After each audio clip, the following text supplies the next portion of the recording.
Peace. Assalamu alaikum, friends, family, community. I've been thinking a lot about the situation here in Sudan, and I want to share some of the thoughts and realizations I've had speaking to people here, who are on the front lines, people who are working in business and entrepreneurship, seeking to change things, people who work in policy and in diplomacy, people that work at various embassies. Just getting a lot of different perspectives and also, of course, weighing in from my own perspective.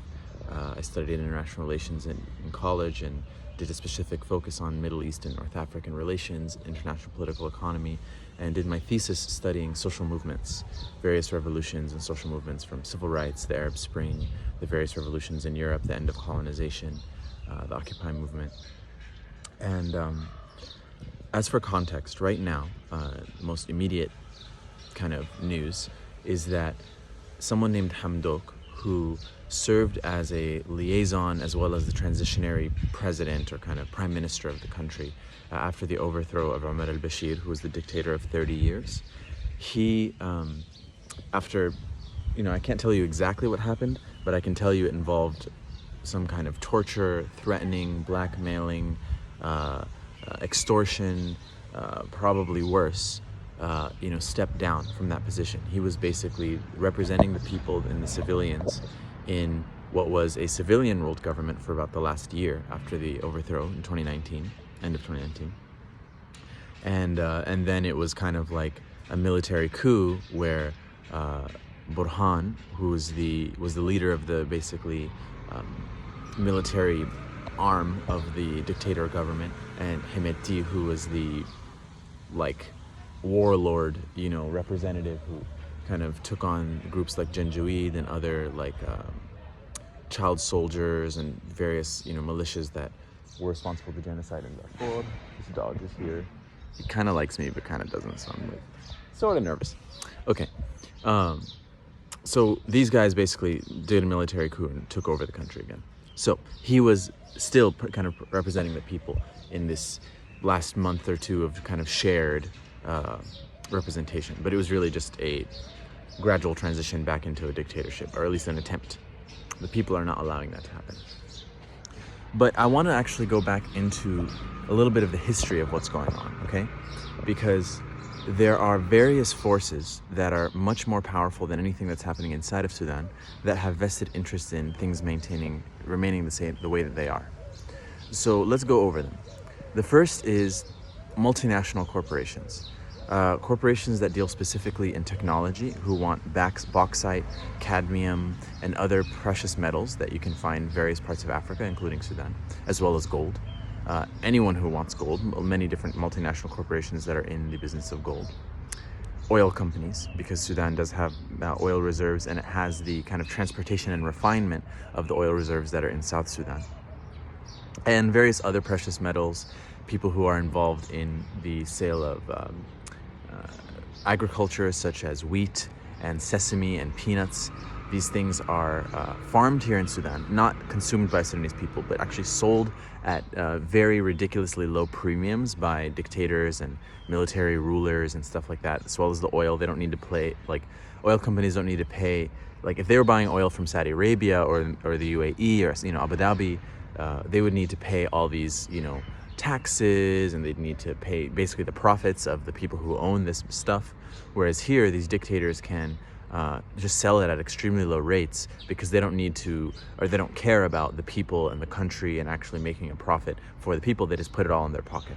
So it's a much better deal for these companies. And so their vested interest is the country remaining in the rule of the people that they do business with, continuing to be in conflict and instability so that they don't need to pay a higher price for the products. The second vested interest is in groups like either UAE and Saudi Arabia and Egypt, which is kind of a, extension of them.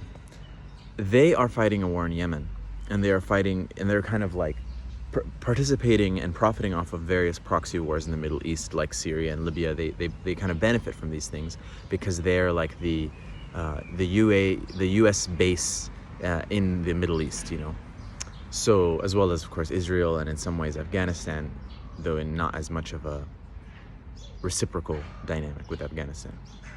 So they are basically the wars that is fought in Yemen specifically.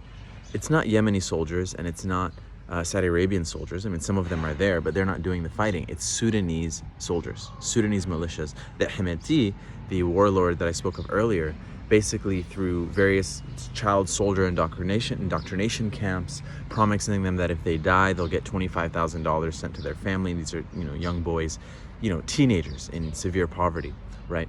So they during the revolution donated billions of dollars, right, to the Sudanese bank and to the government to help Sudan with the revolution.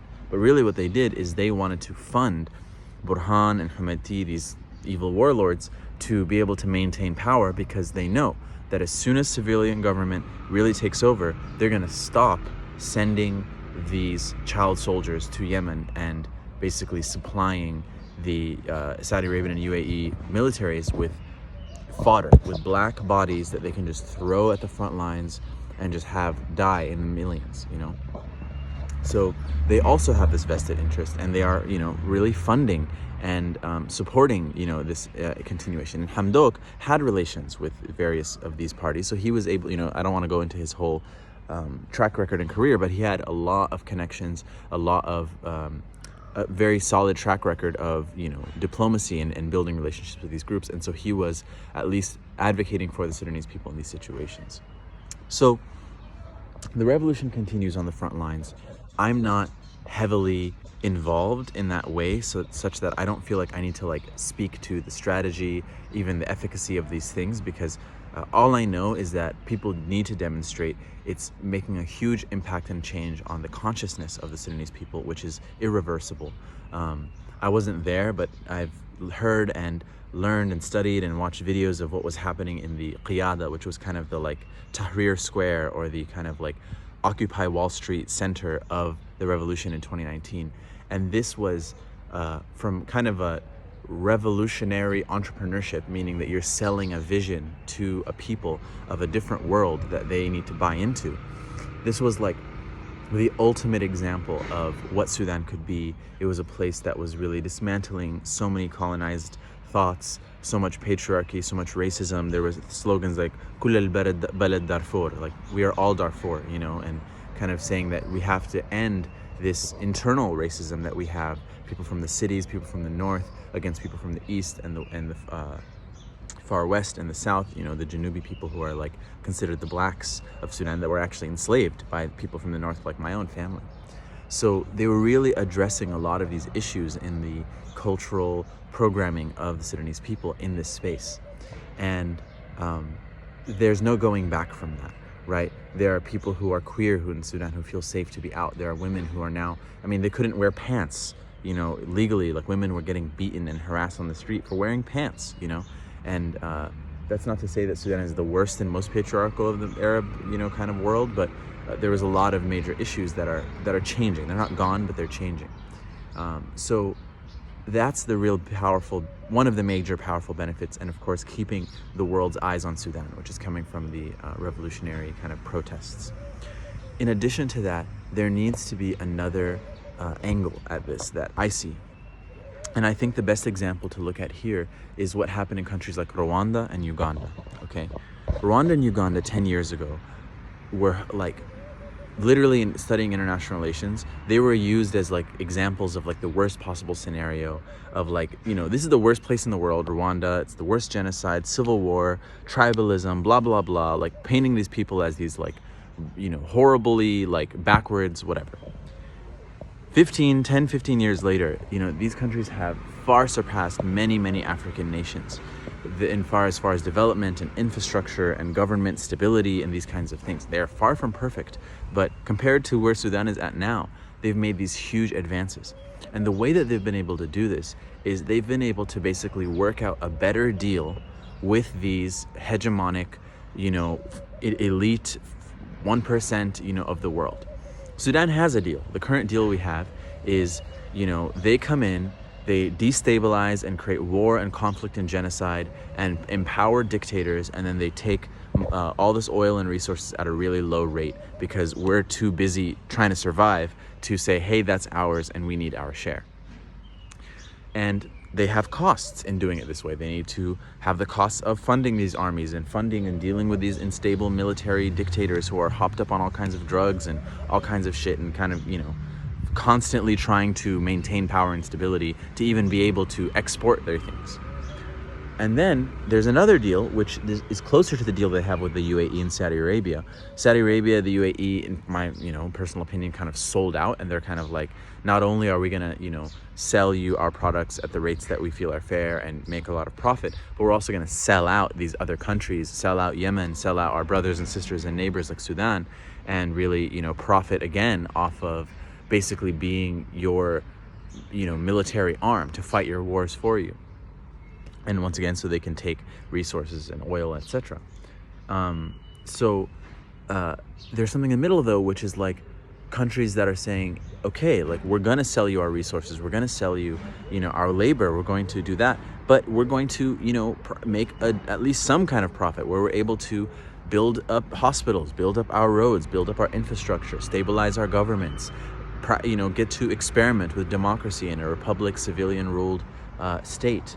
And countries like Rwanda and Uganda have gotten that opportunity, and countries like Tanzania have been demonstrating what happens after a few decades of being able to participate in this, finding your own way, actually now innovating and leading the way with progressive forms of ruling.